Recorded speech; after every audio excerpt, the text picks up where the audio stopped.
قل من يكلؤكم بالليل والنهار من الرحمن بل هم عن ذکر ربهم معرضون۔ اے محمد ان سے کہو، کون ہے جو رات کو یا دن کو تمہیں رحمان سے بچا سکتا ہو، مگر یہ اپنے رب کی نصیحت سے منہ موڑ رہے ہیں۔ تمہیں رحمان سے بچا سکتا ہو،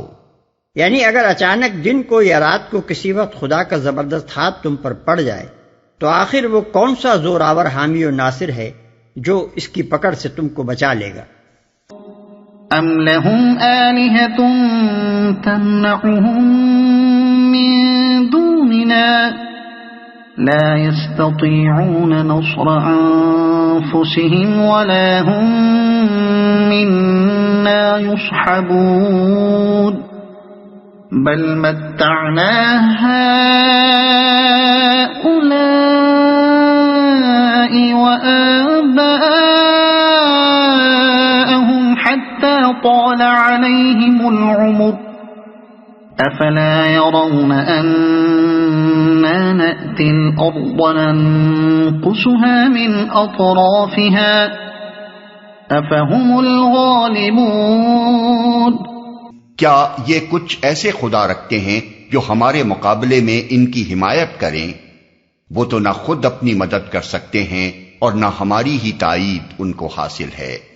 اصل بات یہ ہے کہ ان لوگوں کو اور ان کے آباء و اجداد کو ہم زندگی کا سر و سامان دیے چلے گئے، یہاں تک کہ ان کو دن لگ گئے، مگر کیا انہیں نظر نہیں آتا کہ ہم زمین کو مختلف سمتوں سے گھٹاتے چلے آ رہے ہیں؟ پھر کیا یہ غالب آ جائیں گے؟ دن لگ گئے، یعنی ہماری اس مہربانی اور پرورش سے یہ اس غلط فہمی میں پڑ گئے ہیں کہ یہ سب کچھ ان کا کوئی ذاتی استحقاق ہے جس کا چھیننے والا کوئی نہیں۔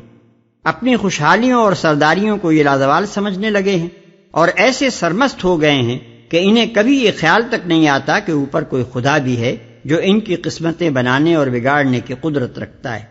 گھٹاتے چلے آ رہے ہیں۔ یہ مضمون اس سے پہلے سورہ رعد آیت 41 میں گزر چکا ہے اور وہاں ہم اس کی تشریح بھی کر چکے ہیں۔ یہاں اس سیاق و سباق میں یہ ایک اور معنی بھی دے رہا ہے، وہ یہ کہ زمین میں ہر طرف ایک غالب طاقت کی کارفرمائی کے یہ آثار نظر آتے ہیں کہ اچانک کبھی قحط کی شکل میں، کبھی وبا کی شکل میں، کبھی سیلاب کی شکل میں، کبھی زلزلے کی شکل میں، کبھی سردی یا گرمی کی شکل میں اور کبھی کسی اور شکل میں کوئی بلا ایسی آ جاتی ہے جو انسان کے سب کیے دھرے پر پانی پھیر دیتی ہے۔ ہزاروں لاکھوں آدمی مر جاتے ہیں، بستیاں تباہ ہو جاتی ہیں، لہلہاتی کھیتیاں غارت ہو جاتی ہیں، پیداوار گھٹ جاتی ہے، تجارتوں میں کساد بازاری آنے لگتی ہے، غرض انسان کے وسائل زندگی میں کبھی کسی طرف سے کمی واقع ہو جاتی ہے اور کبھی کسی طرف سے، اور انسان اپنا سارا زور لگا کر بھی ان نقصانات کو نہیں روک سکتا۔ کیا یہ غالب آ جائیں گے؟ یعنی جبکہ ان کے تمام وسائل زندگی ہمارے ہاتھ میں ہیں، جس چیز کو چاہیں گھٹا دیں اور جسے چاہیں روک لیں، تو کیا یہ اتنا بلبوتا رکھتے ہیں کہ ہمارے مقابلے میں غالب آ جائیں اور ہماری پکڑ سے بچ نکلیں؟ کیا یہ آثار ان کو یہی اطمینان دلا رہے ہیں کہ تمہاری طاقت لازوال اور تمہارا عیش غیر فانی ہے اور کوئی تمہیں پکڑنے والا نہیں ہے؟ قل انما انذركم بالوحی ولا يسمع الصم الدعاء اذا ما ينظرون وَلَئِن مَسَّتْهُمْ نَفْحَةٌ مِّنْ عَذَابِ رَبِّكَ لَيَقُولُنَّ يَا وَيْلَنَا إِنَّا كُنَّا ظَالِمِينَ۔ ان سے کہہ دو کہ میں تو وحی کی بنا پر تمہیں متنبع کر رہا ہوں، مگر بہرے پکار کو نہیں سنا کرتے جبکہ انہیں خبردار کیا جائے، اور اگر تیرے رب کا عذاب ذرا سا انہیں چھو جائے تو ابھی چیخ اٹھیں کہ ہائے ہماری کمبختی، بے شک ہم خطاوار تھے۔ عذاب ذرا سا انہیں چھو جائے، وہی عذاب جس کے لیے یہ جلدی مچاتے ہیں اور مذاق کے انداز میں کہتے ہیں کہ لاؤ نا وہ عذاب، کیوں نہیں وہ ٹوٹ پڑتا۔ ونضع الموازين القسط ليوم القيامة فلا تظلم نفس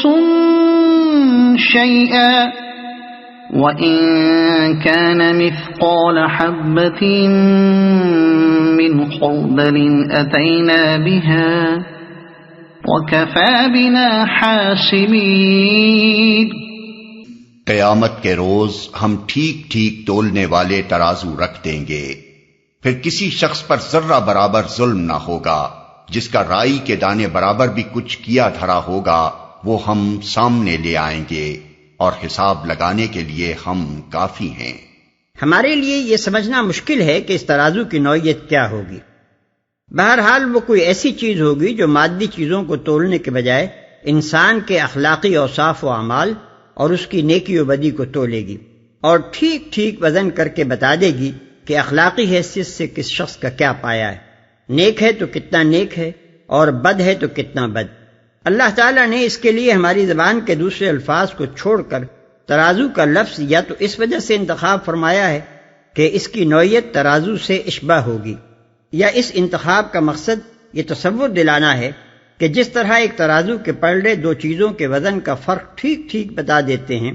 اسی طرح ہماری میزان عدل بھی ہر انسان کے کارنامہ زندگی کو جانچ کر بے کم و کاست بتا دے گی کہ اس میں نیکی کا پہلو غالب ہے یا بدی کا۔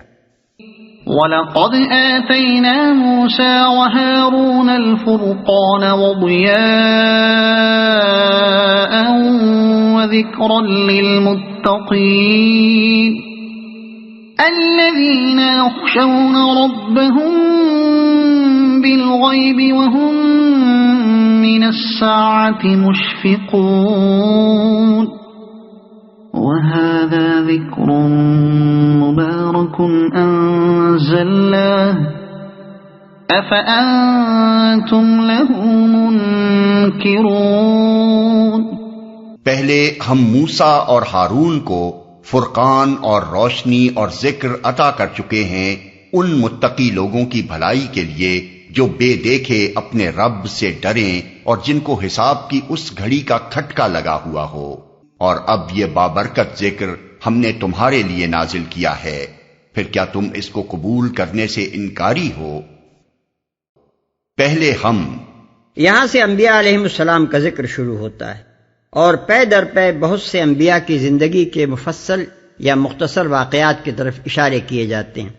یہ ذکر جس سیاق و سباق میں آیا ہے اس پر غور کرنے سے صاف معلوم ہوتا ہے کہ اس سے حسب ذیل باتیں ذہن نشین کرنی مقصود ہیں۔ اول یہ کہ تمام پچھلے انبیاء بھی بشر ہی تھے، کوئی نرالی مخلوق نہ تھے۔ تاریخ میں یہ کوئی نیا واقعہ آج پہلی مرتبہ ہی پیش نہیں آیا ہے کہ ایک بشر کو رسول بنا کر بھیجا گیا ہے۔ دوم یہ کہ پہلے انبیاء بھی اسی کام کے لیے آئے تھے جو کام اب محمد صلی اللہ علیہ وسلم کر رہے ہیں، یہی ان کا مشن تھا اور یہی ان کی تعلیم تھی۔ سوم یہ کہ انبیاء علیہ السلام کے ساتھ اللہ تعالیٰ کا خاص معاملہ رہا ہے، بڑے بڑے مصائب سے وہ گزرے ہیں، سال ہر سال مصائب میں مبتلا رہے ہیں، شخصی اور ذاتی مصائب میں بھی اور اپنے مخالفوں کے ڈالے ہوئے مصائب میں بھی، مگر آخرکار اللہ کی نصرت و تائید ان کو حاصل ہوئی ہے۔ اس نے اپنے فضل و رحمت سے ان کو نوازا ہے، ان کی دعاؤں کو قبول کیا ہے، ان کی تکلیفوں کو رفع کیا ہے، ان کے مخالفوں کو نیچا دکھایا ہے اور معجزانہ طریقوں پر ان کی مدد کی ہے۔ چہارم یہ کہ اللہ تعالیٰ کے محبوب اور مقبول بارگاہ ہونے کے باوجود اور اس کی طرف سے بڑی بڑی حیرت انگیز طاقتیں پانے کے باوجود تھے وہ بندے اور بشر ہی، الوہیت ان میں سے کسی کو حاصل نہ تھی، رائے اور فیصلے میں ان سے غلطی بھی ہو جاتی تھی، بیمار بھی وہ ہوتے تھے، آزمائشوں میں بھی ڈالے جاتے تھے، حتیٰ کہ قصور بھی ان سے ہو جاتے تھے اور ان پر اللہ تعالیٰ کی طرف سے مواخذہ بھی ہوتا تھا۔ ذکر تینوں الفاظ تورات کی تعریف میں استعمال ہوئے ہیں، یعنی وہ حق و باطل کا فرق دکھانے والی کسوٹی تھی، وہ انسان کو زندگی کا سیدھا راستہ دکھانے والی روشنی تھی، اور وہ اولاد آدم کو اس کا بھولا ہوا سبق یاد دلانے والی نصیحت تھی۔ بھلائی کے لیے، یعنی اگرچہ بھیجی گئی تھی وہ تمام انسانوں کے لیے، مگر اس سے فائدہ عملاً وہی لوگ اٹھا سکتے تھے جو ان صفات سے متصف ہوں۔ گھڑی، جس کا ابھی اوپر ذکر گزرا ہے، یعنی قیامت۔